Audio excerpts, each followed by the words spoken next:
আসসালামু আলাইকুম, সবাই কেমন আছেন? আশা করি ভালো আছেন। আমিও আল্লাহর রহমতে ভালো আছি। আজকে ইফতারিতে বানিয়েছি খিচুড়ি এবং ডিম ভুনা আর গরুর বট। সবাই তো বট আশা করি চিনেন। একেক দেশে একেক অঞ্চলে একেক রকম বলে।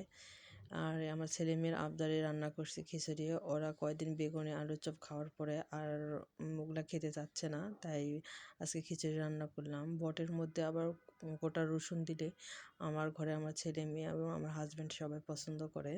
আপনারাও গোটা রসুন দিয়ে খেয়ে দেখবেন।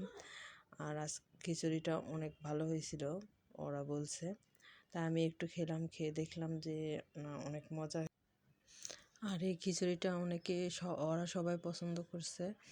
আর এইভাবে প্রতিদিন একঘেয়েমি ভাজা পোড়া না খায় মাঝে মাঝে খিচুড়ি, তেহারি এবং ভাত এই সমস্ত খেলে অনেক ভালো লাগে।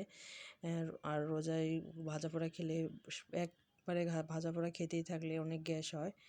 এই জন্য ভাবলাম যে না, বাচ্চাদের আবদারটা রাখি, তাই খিচুড়িটা রান্না করে ফেললাম।